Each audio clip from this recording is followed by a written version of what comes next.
Congolais loko na ngila yebisa yo atako butu eleki molai ntongo ekosukaka na kotsana mokolo ntongo ekotsana tokosepela lokola basusu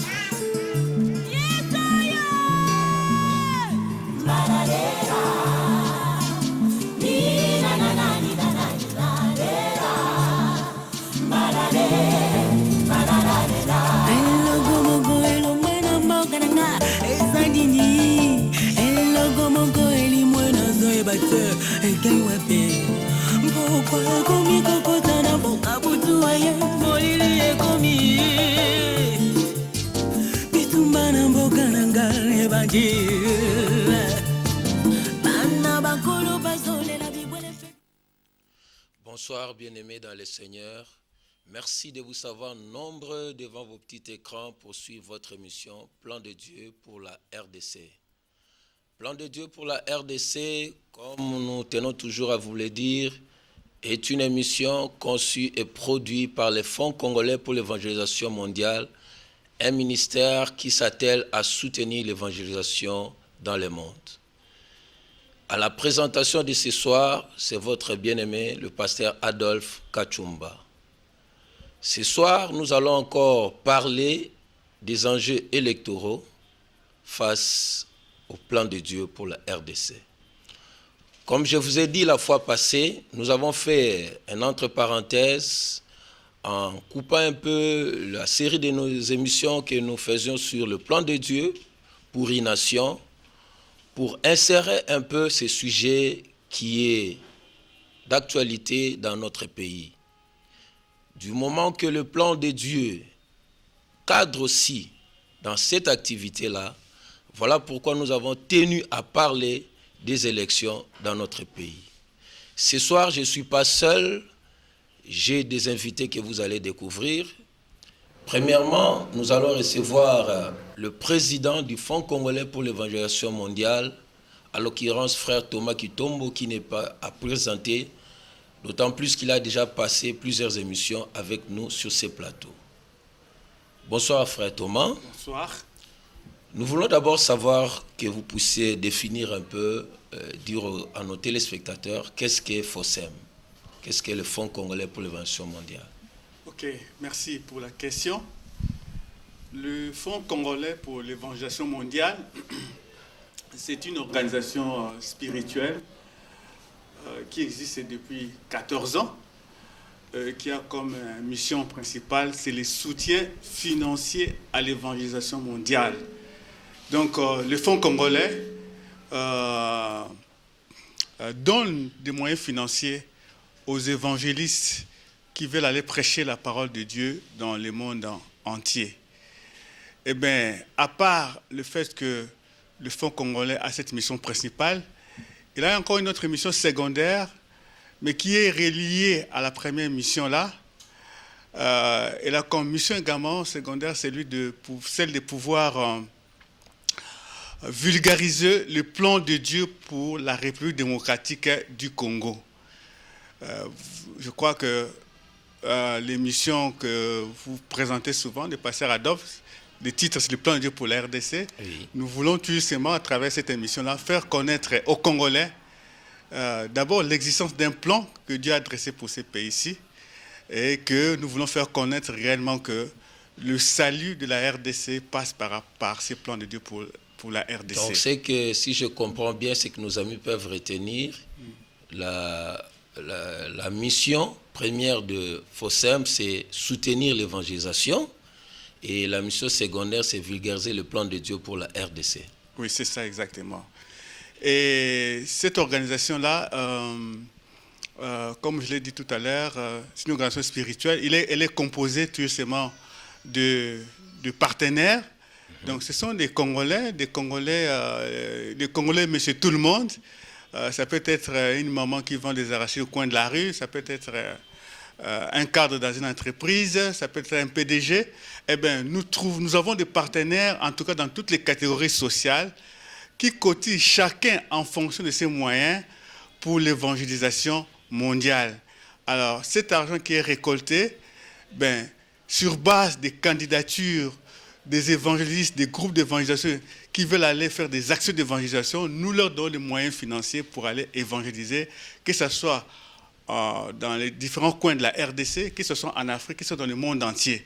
Voilà un peu comment nous fonctionnons au niveau de... Donc vous n'êtes pas soutenu à l'étranger, vous n'êtes pas soutenu par quelqu'un, ce sont les partenaires, ce sont des Congolais qui cotisent chaque fois pour que vous puissiez financer l'évangélisation mondiale.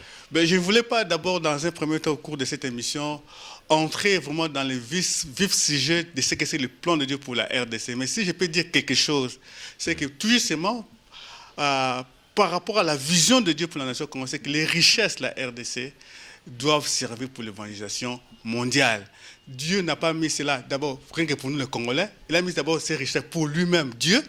Et c'est comme ça que les Congolais qui pratiquement accèdent à ces richesses d'une façon ou d'une autre, peut-être pour le moment, ils n'accèdent pas de ça totalement, mais ils doivent déjà mettre les dans cette caisse de la nation congolaise pour l'évangélisation mondiale. Et nous faisons cela déjà. Je crois que ceux qui veulent s'intéresser à savoir les groupes missionnaires qu'on a déjà supportés ou les missions qu'on a déjà à supporter, ils peuvent aller dans notre site internet. Je crois que c'est affiché sur l'écran, où ils verront pratiquement beaucoup d'actions d'évangélisation que nous avons déjà supportées depuis 14 ans que nous existons dans ces pays. Alors, Monsieur le Président, comment on devient partenaire dans votre organisation, FOSEM? Comment on devient partenaire? Quelles sont les conditions à remplir? Bien, pour devenir partenaire de FOSEM, qui est un sigle, le sigle du Fonds Congolais pour le mondial, il suffit seulement d'avoir la passion pour les âmes. C'est-à-dire que les âmes viennent en Jésus-Christ. C'est ça la première condition. Et la seconde condition, c'est qu'il faut avoir ces soucis-là du développement multisectoriel de la RDC. Parce que vous savez très bien que ce que nous faisons au niveau du Fonds Congolais pour le mondial, à travers également la vulgarisation pour la RDC, nous voulons amener les Congolais à être en harmonie. Le Congo, la RDC, être en harmonie avec Dieu. Et cette harmonie-là peut donner réellement le vrai développement pour la RDC. C'est pourquoi, pour être membre, il n'y a pas de conditions particulières. Vous aimez l'évangélisation, vous voulez que les âmes soient gagnées pour Jésus-Christ, vous voulez que la RDC soit développée. Vous pouvez demander à être membre de FOSEM. C'est simple, il n'y a pas de conditions tout à fait particulières. Je sais que nous avons déjà fait une émission avec vous sur les élections. Mais aujourd'hui, quel est votre commentaire en suivant déjà les programmes que nous avons suivis des différents candidats présidents, leur programme électoral? Quel commentaire faites-vous aujourd'hui? Bien, je crois que c'est ce que nous avons toujours dit, c'est que j'apprécie d'abord tous les programmes électoraux qui sont élaborés par les candidats, surtout président de la République, ou leurs projets de société. C'est une bonne chose. Mais nous aimons toujours répéter que tout ce qui a été élaboré, s'il n'y a pas l'appui de Dieu, rien ne se fera. Il faut que les candidats présents à la République puissent savoir réellement, d'abord la vision de Dieu pour la nation congolaise, puissent savoir quelle est la préoccupation de Dieu par rapport à la nation congolaise. Vous savez, nous parlons de la reconstruction de la RDC. Bien, quand nous lisons la Bible, nous verrons également que dans la Bible, il y a un moment où Dieu voulait qu'on puisse reconstruire les temples de Jérusalem. Mais les gens, les Juifs à cette époque-là, préféraient faire autre chose que la reconstruction du temple à ce moment-là. Et Dieu a montré que, je peux lire rapidement dans le livre de Agé, au chapitre 1er, oui, c'est ça. Voilà ce que Dieu a dit. Quand Dieu a une préoccupation, et que cette préoccupation n'est pas suivie, Dieu peut s'arranger de telle façon que même les principes économiques que lui, Dieu a mis en place puissent ne pas très bien marcher. Certaines valeurs de développement ne puissent pas marcher parce que la préoccupation de Dieu n'est pas du tout suivie. Alors, à l'époque où il fallait reconstruire le temple de Jérusalem, la préoccupation de Dieu, c'était le temple, parce que c'était là où résidait pratiquement son nom. Mais comme les Israéliens ne faisaient pas ça, voilà ce que Dieu a dit dans Agé chapitre 1. Il a dit ceci, au verset 6, c'est que vous semez beaucoup et vous recueillez peu. Vous semez beaucoup, vous recueillez peu. Ça, c'est au verset 6. Plus loin, au verset 9, il dit même c'est que vous comptez sur beaucoup et voici vous avez eu peu. Et même au verset 11, il dit c'est que j'ai appelé la sécheresse sur les pays, sur les montagnes, sur les bleus, sur les mous, sur l'huile, sur ce que la terre peut rapporter, sur les hommes et sur les bêtes, et sur tous les travaux des humains. C'est pour montrer seulement que quand la préoccupation de Dieu n'est pas rencontrée, vous pouvez travailler durement. Vous pouvez mettre en place certains principes de développement. Mais quand vous n'êtes pas dans la préoccupation de Dieu, vous verrez que les choses ne marcheront pas réellement tel que vous voulez l'avoir. C'est pourquoi par rapport aux projets électoraux, programmes électoraux des candidats, moi je dirais seulement que c'est très bon, mais ils doivent absolument chercher à savoir quelle est la vision de Dieu pour la nation congolaise. Ils doivent savoir quelle est la préoccupation de Dieu par rapport aux richesses qu'il a mis dans ce pays-ci, quelle est la préoccupation de Dieu par rapport à la conduite de la nation congolaise. Ils doivent absolument réfléchir cela. Sinon, ils feront tout ce qu'ils peuvent faire, mais rien ne marchera comme ça n'a pas marché avec les enfants d'Israël à cette époque-là. Voilà. Donc si on n'implique pas le plan de Dieu pour la RDC, nous risquerons toujours de tourner en rond, si je comprends bien. Mais oui, c'est un peu comme dans la Bible, quand vous voyez Dieu qui envoie Jonas à Ninive pour l'évangélisation. Lui dit non, moi je ferai autre chose. Je ferai autre chose. Je vais aller à Tarsis, je ne vais pas aller à Ninive. Et dans ces bateaux-là, il y a eu des vagues inexplicables. Pourquoi? Parce qu'il n'a pas fait ce que Dieu voulait en cette matière-là. Et je vous dis déjà que, en ce qui concerne la nation congolaise, la grande préoccupation de Dieu, c'est l'évangélisation. Donc, merci. Merci, Président. Merci beaucoup. Sur ce plateau, nous avons dit que nous avons deux invités. Il y a aussi notre frère qui va se présenter. Il est aussi membre du Fonds congolais pour l'évangélisation mondiale. Il fait partie des partenaires. Voilà pourquoi nous l'avons invité. Et il a aussi un sujet aussi que nous allons développer avec lui. Bonjour, monsieur. Est-ce que vous pouvez vous présenter face à nos téléspectateurs? Merci pour la parole et merci pour votre invitation sur ce plateau pour parler du plan de Dieu. C'est le titre de l'émission, mais nous allons aussi parler d'un sujet qui est important, un sujet du moment qui concerne les élections. Je m'appelle Boulembe Pierre Roch. Je suis marié à Madame Hortense Sindano et de formation, je suis ingénieur en technologie alimentaire de l'université Hohenheim à Stuttgart. Et puis, je suis aussi licencié en sciences et techniques de développement, option administration et gestion des projets. Voilà, plus ou moins. Et maintenant, comme profession, je suis plus dans les activités libérales. Je suis dans le domaine de la gastronomie. Et nous pouvons savoir depuis quelle année vous êtes dans FOSEM? Et je suis membre de FOSEM depuis 2005. Depuis 2005, oui. Vous êtes venu ici aujourd'hui en tant que membre du Fonds congolais pour l'évangélisation mondiale et aussi parce que vous êtes candidat, député dans une des circonscriptions de la place. Nous voulons savoir en premier lieu qu'est-ce qui vous a motivé pour que vous puissiez vous présenter à ce scrutin. Merci pour la question. En fait, c'est un appel, une vocation. Dieu m'a parlé depuis 2002. Là, je ne comprenais pas encore ce qu'il voulait. J'ai eu des révélations, mais je ne les comprenais pas. Et au fur et à mesure que j'étais en relation, en intimité avec Dieu, les révélations s'éclaircissaient. Mais ce que j'ai compris, pendant plus ou moins 6 ans, Dieu m'a mené à des formations. Il m'a mené à la formation sur les droits humains, sur la démocratie, sur comment régler les conflits. Et puis, finalement, il m'a appelé à faire la formation sur la gestion des projets. Et quand je finis ces formations, plus ou moins pendant 6 ans, Dieu me dit, tu dois maintenant entrer dans un parti politique. Alors, je me suis dit, bon, entrer dans un parti politique, lequel il y a tellement de partis, qu'est-ce que je vais faire là-bas? Et toujours dans la prière, Dieu m'a révélé que je dois entrer dans le parti où je suis membre, dans l'ARC. Et finalement, avec le temps, les choses étaient plus éclaircies. Et puis, on m'a retenu.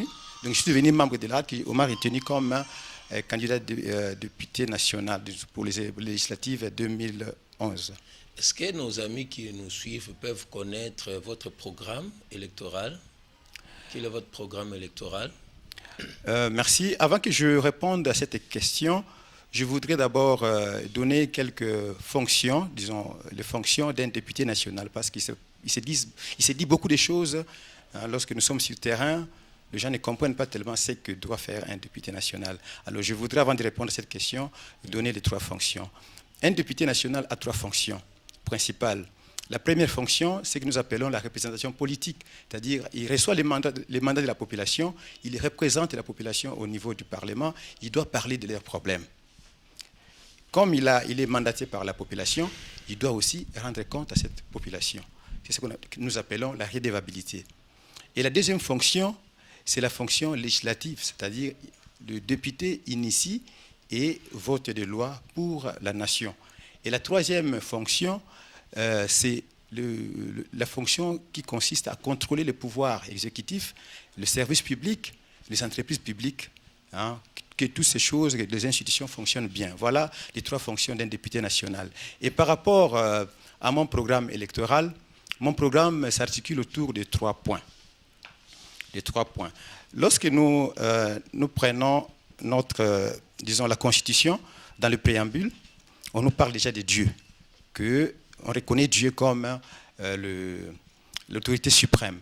Même à l'article 74, relatif au serment du président de la République, là il est écrit « Moi, point, je jure solennellement au nom de Dieu » et tout cela. C'est-à-dire qu'au Congo, les institutions reconnaissent Dieu comme la première autorité. Alors, ce que j'ai comme objectif, c'est d'abord faire assez, disons, voter ou initier des lois qui respectent les principes bibliques et les vérités bibliques de la gestion d'une nation. Si nous reconnaissons que Dieu est l'autorité suprême, c'est Dieu-là que nous reconnaissons a établi des principes pour diriger une nation. Et tous ces principes et toutes ces vérités bibliques se trouvent dans la Bible. Je peux énumérer certaines vérités, je peux énumérer certains principes pour bien diriger une nation. Nous parlons des principes, c'est-à-dire que ce sont des lois déjà établies par Dieu. Que ce soit une nation païenne, que ce soit une nation chrétienne, toute nation qui veut se développer doit appliquer ces principes. Tout pays qui ne les applique pas ne peut pas se développer. Je peux citer comme ça, en passant quelques principes. Il y a la justice, les droits. La Bible dit que la justice élève la nation. Donc si vous voulez que votre nation soit élevée, vous devrez appliquer la justice, les droits. Il y a le travail. On dit que le travail produit des richesses. Donc si vous voulez que votre pays prospère, vous devrez vous appliquer dans le travail. Et surtout, le travail des champs. Dieu conseille le travail des champs au roi. Donc si nous voulons avoir la sécurité alimentaire, nous voulons que le peuple mange bien, nous devrons nous occuper du travail et plus particulièrement du travail des champs. Il y a d'autres principes, il y a la connaissance. Mon peuple périt faute de connaissance. Nous devrons privilégier la connaissance, la compétence, la capacité, l'expérience dans tout ce que nous faisons dans la vie socio-économique de ces pays. Il y a l'application des normes et de mesures exactes. La Bible en parle. Si nous voulons nous développer, nous devrons appliquer les normes dans tous les domaines de la vie socio-économique de ces pays. Les normes et les mesures. Il faut qu'on arrive à mesurer, il faut qu'on arrive à appliquer des normes dans tous les domaines. C'est comme ça que nous allons déclencher des processus de développement de notre pays. Il y a aussi la planification. On nous dit que si nous faisons des projets, nous allons réussir dans ce que nous faisons. Il y a la consultation, il faut avoir des conseillers. Lorsque vous êtes leader, lorsque vous gérez un pays, vous devrez avoir des bons conseillers. Voilà quelques principes. Il y a aussi des vérités, n'est-ce pas? La Bible nous conseille aux leaders d'avoir autour de soi des gens qui ont des valeurs. La vérité, l'intégrité, l'honnêteté, toutes ces valeurs doivent se retrouver, n'est-ce pas, dans les chefs des leaders pour qu'ils puissent bien diriger. J'aimerais que vous nous éclaircissiez un peu. Oui. Oui, c'est vrai, on parle toujours de Dieu, on parle de Dieu dans notre pays. Oui. C'est comme ces dieux-là récemment une lettre morte. C'est bien écrit, mais on ne veut pas appliquer, on ne veut pas impliquer Dieu dans ce que Dieu veut. Est-ce que vous ne craignez pas, nous, les chrétiens, peut-être que nous voulons vous faire confiance. Nous n'allons pas craindre aussi que vous allez aussi vous compromettre un jour là-bas. En fait, toutes ces valeurs, tous ces principes que je viens de citer, se retrouvent aussi dans la Constitution. Beaucoup de ces valeurs, beaucoup de ces principes se trouvent dans la Constitution. Mais ce que nous voulons plus, c'est l'application de ces valeurs, de ces principes. Et nous allons nous appliquer à cela parce que nous sommes appelés à le faire. Nous sommes des serviteurs de Dieu. Et lorsque Dieu nous appelle, nous devrons accomplir la mission. Si nous ne l'accomplissons pas, nous passons à côté de la plaque et ça va aussi de notre vie. Donc nous pouvons vous faire confiance. On peut me faire confiance, le peuple peut me faire confiance. Quelles sont alors les raisons qui peuvent pousser aux gens aujourd'hui de vous voter, de vous élire? Vous m'avez demandé sur le programme électoral, je n'avais pas fini, j'avais donné juste le premier point. Bon, nous passons déjà à une autre question. Je ne sais pas si je pourrais aussi énumérer le deuxième. Ça va terminer oui. rapidement. Le deuxième objectif, je voudrais que la population s'implique, n'est-ce pas, dans la gestion des affaires publiques, plus particulièrement dans l'élaboration des lois de finances. Vous savez que les lois de finances, ce sont les lois qui, en fait, gèrent le pays. Nous parlons du budget, les recettes et les réels. Tout ce que le pays fait, tout ce que la nation fait, est écrit, se retrouve dans le budget ou dans la loi budgétaire. Alors, à l'époque de la Deuxième République, l'élaboration du budget était une affaire privée de certaines personnes. Et avec la Troisième République, on a donné cette fonction, ce rôle à certains ministères, comme le ministère du Plan, du Budget, des Finances. Il y a aussi le gouvernement provinciaux qui sont sollicités pour élaborer les lois, parce que c'est plusieurs lois pendant 5 ans, donc les lois des finances ou les lois budgétaires. Mais dans cette démarche, dans ce processus, le peuple n'est pas impliqué. Alors, moi, je voudrais, pendant la législature, inciter ou initier ou encourager des lois, n'est-ce pas, qui feront que le peuple, la population, soit impliquée dans l'élaboration de la loi budgétaire. Et comment? À travers les groupes organisés, comme les associations, les ONG, même les églises, les coopératives. Ce seront des cadres de réflexion des problèmes des populations et même des propositions de solutions, n'est-ce pas, pour la communauté. Et c'est au niveau de ces associations qu'on peut établir des cahiers de charges qui seront transférés ou soumis aux députés, aux représentants du peuple, qui peuvent à leur tour les amener au niveau du Parlement. Et quel est le troisième point? Passons rapidement. Le troisième point, ça concerne le plan de Dieu qui a été déjà réalisé par le président, n'est-ce pas? Faire connaître ce plan, n'est-ce pas? Et qu'on essaye de sensibiliser pour que les gouvernants puissent prendre au sérieux ce plan et le mettre en pratique à travers des dons, c'est-à-dire le gouvernement, on peut initier des lois qui feront que les gouvernements donnent des dons aux églises, par exemple, pour des œuvres sociales, pour l'évangélisation, afin que le pays entre dans ce plan-là. Parce que si nous n'entrons pas dans ce plan, nous allons passer à côté de la chose. Nous n'allons pas réaliser le plan de Dieu et nous n'arriverons pas au bonheur que nous attendons, qui est à plusieurs fois, n'est-ce pas, relaté, révélé dans la Constitution. Avant que vous répondiez à la question que je vous ai posée tout à l'heure, j'aimerais que vous donniez à nos téléspectateurs votre numéro et votre circonscription électorale. Oui, je suis dans la circonscription de la Funa. N'est-ce pas, mon nom c'est Boulembe Pierroc, le numéro c'est 129. 129. Numéro 129, Funa, oui. Ok, alors quelles sont les raisons qui peuvent pousser les gens à vous voter? Bon, les raisons, si nous prenons notre Bible dans l'Exode 18-21, la Bible nous donne 4 raisons pour élire des responsables dans la société, ou 4 critères. Dans ces critères, on dit, le premier critère, c'est il doit être quelqu'un parmi vous. Moi, je suis de la Funa. Je suis à Kinshasa, donc je suis quelqu'un parmi vous. Je suis aussi serviteur de Dieu. Si ce sont les chrétiens qui m'écoutent, je suis enfant de Dieu. Vous êtes né à Funa? Je ne suis pas né à Funa, mais je suis arrivé à l'âge de 6 ans. Et vous avez combien d'années à Funa? Depuis plus de 35 ans. Ok. De 35 ans à Funa. Okay. Alors, je suis parmi vous. Je suis habitant de la Funa. Et de deux, la deuxième condition, c'est la compétence. C'est-à-dire, Dieu veut que les gens qui seront responsables soient compétents, soient capables. La troisième condition, ils doivent craindre Dieu.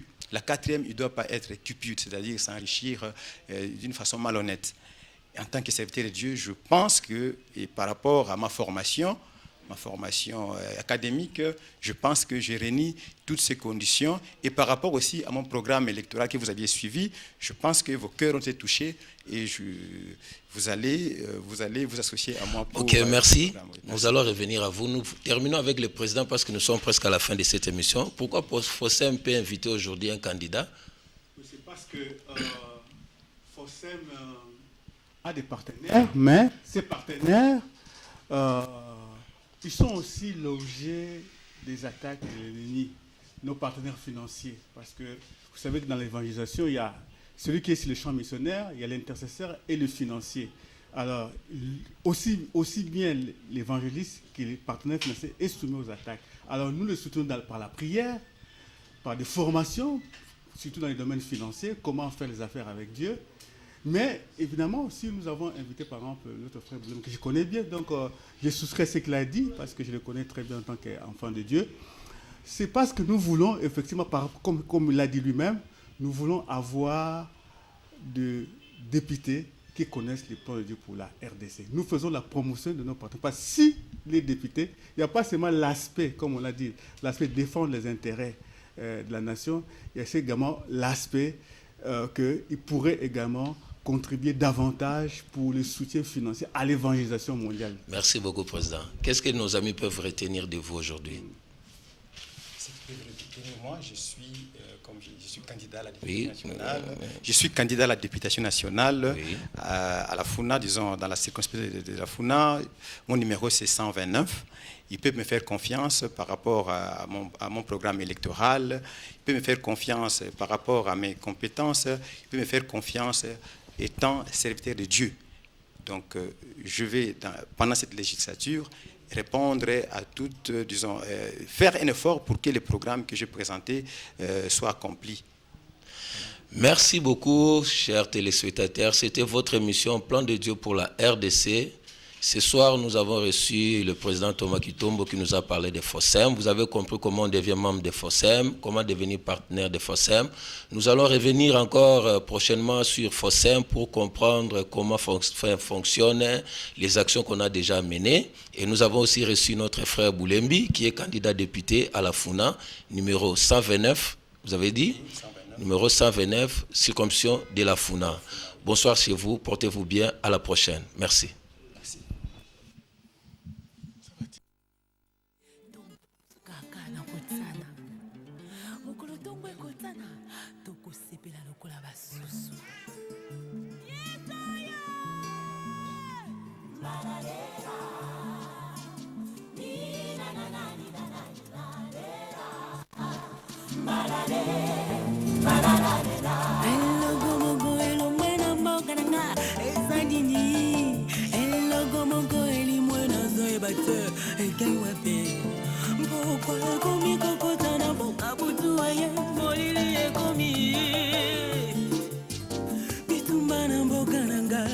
Yeah.